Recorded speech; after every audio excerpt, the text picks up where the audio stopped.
Good afternoon friends, શાળા કે તંત્ર લેક્ચર સિરીઝની અંદર આપનું હાર્દિક સ્વાગત છે. હું છું મયંક પટેલ. નેક્સ્ટ લેક્ચર છે વાત જ પ્રતિશ્યાય. વાત જ પ્રતિશ્યાય. તો પ્રતિશ્યાય વિશે તો આપણે માહિતી મેળવી પ્રીવિયસ લેક્ચરની અંદર કે પ્રતિશ્યાય એટલે શું, તો કે પ્રતિક્ષણ જેની અંદર સ્ત્રાવ થાય છે. કોના કારણે, તો કે વાતના કારણે. શેનો સ્ત્રાવ થાય છે? કફનો સ્ત્રાવ થાય છે. કઈ તરફ થાય છે? તો કે પ્રતિ અભિમુખમ સ્ત્રાવ થાય છે. પરંતુ હવે આપણે અભ્યાસ કરવાનો છે વાત જ પ્રતિશ્યાય. તેની અંદર થાય છે શું, તો કે આનદ્રા પિહિતાનાશા એટલે કે નાક, આનદ્રા પિહિતાનાશા એટલે કે નાક જે છે કન્જેસ્ટેડ થાય છે.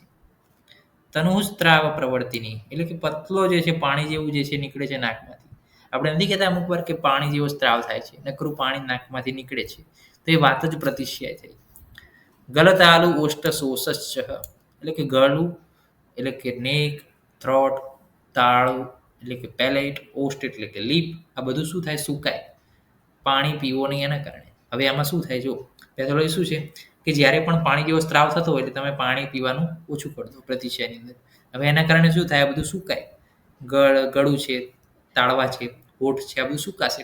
નિસ્તોદહ સંખયો તથા વાતના કારણે પાણી ઓછું પીધું, ડિહાઇડ્રેશનના કારણે શું થશે? હેડેક પણ થઈ શકે છે. તો કે નિસ્તોદ સંખયો તથા ટેમ્પોરલ રિજનમાં તમે માથું દુખાશે, પેઇન થશે. સ્વરોપઘાતશ્ચ પાણી નથી મળતું એટલે જે છે તમને સ્વરનો જે છે ઓછો થશે, સ્વર ઉપઘાત થશે, સ્વરનો શું થશે? નાશ થશે. વોકલ કોડ જે છે ડ્રાય બનશે. ભવેતઃ પ્રતિશ્યાય અનિલાત્મકે અને આ પ્રતિશ્યાય કેવી છે? તો કે વાત જ પ્રતિશ્યાય છે. તો કે જે પ્રતિશ્યાયની અંદર આનદ્રા પિહિતાનાશા એટલે કે નાક જે છે વારંવાર કન્જેસ્ટેડ થઈ જાય છે, બંધ થઈ જાય છે.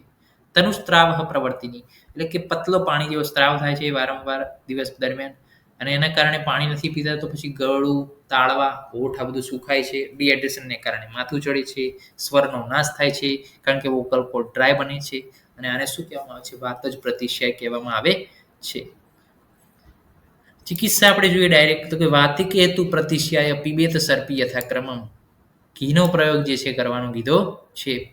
ત્યારબાદ શું કીધું? પંચભી લવણે સિદ્ધ પ્રથમ ગણેન ચ એટલે કે વેદારી ગંધાતી ગણ જે છે એના સિદ્ધ ઘૃત અને પંચ લવણ જે છે મિક્સ કરી અને એના સિદ્ધ ઘૃતનો પ્રયોગ કરવાનો છે. તો ઘૃતના પ્રયોગમાં કઈ રીતના? તો કે પંચ લવણ અને વિદારી ગંધાદી સિદ્ધ જે છે ઘૃત એનો પ્રયોગ કરવાનો કીધો છે.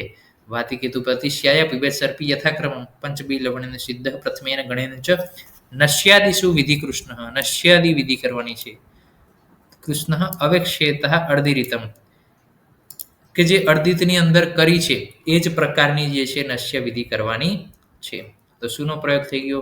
તો કે સર્પીનો પ્રયોગ થઈ ગયો, એક એ આવી ગયો, અને બીજું છે જે છે નશ્યનો પ્રયોગ છે એ આવી ગયો. સર્પી અને નશ્ય એ બંનેનો પ્રયોગ કરવાનો છે. આ થઈ ગયું સ્નેહપાન નશ્ય.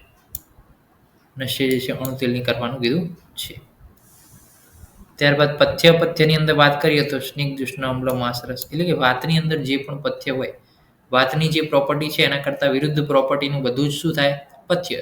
અને વાતની જે પ્રોપર્ટી છે, રાત્રિ જાગરણ છે, ચિંતા છે, વ્યાયામ છે, ક્રોધ છે, આ બધું જે છે એ બધું શું છે? અપથ્ય છે, કારણ કે એ શું કરે છે? વાતનું વધારે કરે છે, વાતની વૃદ્ધિ કરે છે. તો નેક્સ્ટ લેક્ચરમાં પિત્ત જ પ્રતિશ્યાય જોઈશું. રિવિઝન કરી લઈએ એકવાર. તો કે વાત જ પ્રતિશ્યાય કન્જેસ્ટેડ નોઝ છે, તો કે એના કારણે શું થાય? કન્જેસ્ટ થાય નોઝ, પાણી જેવો સ્ત્રાવ થાય, એના કારણે તમે પાણી ઓછું પીવો. પછી જે છે ગળા, તાળવું, હોઠ આ બધું સુકાય. ડિહાઇડ્રેશનના કારણે માથું દુખાય, પ્લસ જે છે સ્વરનો શું થાય? નાશ. કેમ? તો કે વોકલ કોર્ડ શું બને છે? ડ્રાય બને છે. પ્લસ ચિકિત્સાની અંદર શું કીધું? કે વાતિકેતુ પ્રતિશ્યાય પીબેત સર્પી યથાક્રમમ એટલે ઘીનું પાન કરવાનું છે. ઘી પણ કેવું? વિદારી ગંધાદી સિદ્ધ અને પંચ લવણ સિદ્ધ ઘૃતનું પાન કરવાનું કીધું છે. વિદારી ગંધાદી અને જે છે પંચ લવણ આ બંને જે છે શું છે? વાત નાશક છે. નશ્ય વિધિ જે છે જે અર્ધિતમાં કરી છે એ જ પ્રકારની નશ્ય વિધિ કરવાની છે. અને પથ્ય ફોલો કરીએ તો વાત જ પ્રતિશ્યાય સામે આપણે લડી શકીએ છીએ. થેન્ક યુ સો મચ દોસ્તો. જય હિન્દ, જય આયુર્વેદ, જય ધન્વંતરી. નમસ્કાર.